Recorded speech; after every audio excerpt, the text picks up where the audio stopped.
গত কয়েক বছরে আবহাওয়া পরিবর্তনের কারণে সিকিমের হিমবাহের কোলে গ্লেসিয়ার হ্রদগুলির আয়তন বৃদ্ধি নিয়ে ইতিমধ্যে উদ্বিগ্ন প্রকাশ করেছে সিকিম সরকার। আপনারা জানিয়ে রেখেছি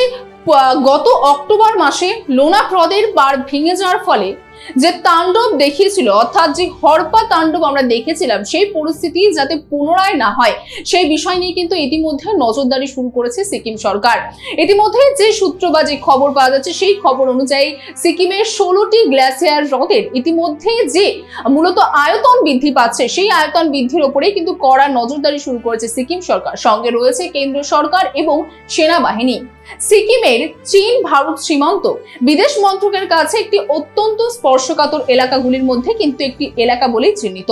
এবং সেই এলাকায় মূলত আমরা জানি যে সমুদ্র পৃষ্ঠের 300 মিটার থেকে 8600 মিটার উঁচুতে কিন্তু এই সিকিম অবস্থিত। যে সিকিমের এলাকাগুলো কিন্তু ঠিক এই উচ্চতাতেই রয়েছে, যে সিকিমের 2/3 অংশই কিন্তু রয়েছে পাহাড়ে মোড়া, এবং দেখা যাচ্ছে যে সিকিমের যে 436 কিলোমিটার এলাকা রয়েছে সেই এলাকার মধ্যেই কিন্তু 80টি হিমবাহ রয়েছে, এবং এবং তার পাশাপাশি দেখা যাচ্ছে যে 20 কিলোমিটার রয়েছে, সেই 20 কিলোমিটারের মধ্যে কিন্তু রয়েছে 266টি গ্লেসিয়ার লেক, এবং সেই গ্লেসিয়ার লেকের মধ্যে অর্থাৎ 266টি গ্লেসিয়ার লেকের মধ্যে কিন্তু 16টি গ্লেসিয়ার লেক নিয়ে ইতিমধ্যে উদ্বিগ্ন মূলত সিকিম সরকার, এবং সেই উদ্বিগ্নর কারণই হলো এই 16টি গ্লেসিয়ার লেকের আয়তন বৃদ্ধি। কারণ আমরা দেখেছিলাম যে লোনাক হ্রদের যে পাড় ভেঙে যাওয়ার ফলে যে হরপা তাণ্ডব আমাদের সামনে এসে পড়েছিল, বা বলতে পারি যে তাণ্ডব গোটা দেশ দেখেছিল, সেই তাণ্ডব যাতে পুনরায় না হয় সেই বিষয়ে কিন্তু ইতিমধ্যে মূলত বলতে পারেন চিন্তিত হয়ে উঠেছে সিকিম সরকার, যে কিভাবে সেই তাণ্ডব পুনরাবৃত্তি করতে তারা বাধা দিতে পারে, বা মূলত বলতে পারেন যে সেই তাণ্ডবকে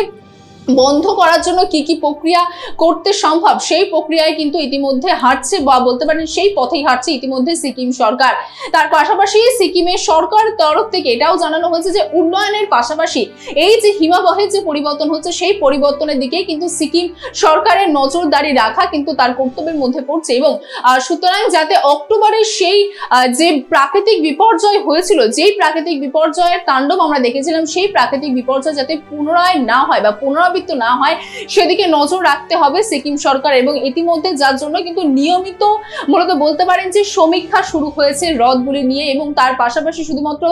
সমীক্ষা নয়, সেই সমস্ত জায়গা বা যেই 16টি হ্রদ নিয়ে ইতিমধ্যে চিন্তিত হয়ে উঠেছে সিকিম সরকার, সেই 16টি হ্রদের কিন্তু মূলত বলতে পারেন নিয়মিত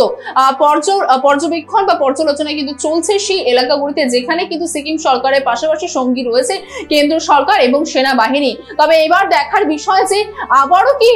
যে হরপা বান আমরা দেখেছিলাম অক্টোবরে, সেই হরপা বানের মতন পরিস্থিতি কি আবার আমাদের দেখতে হবে, নাকি সেই পরিস্থিতি আটকাতে সফল হবে সিকিম সরকার, সেদিকে নজর থাকবে আমাদেরও।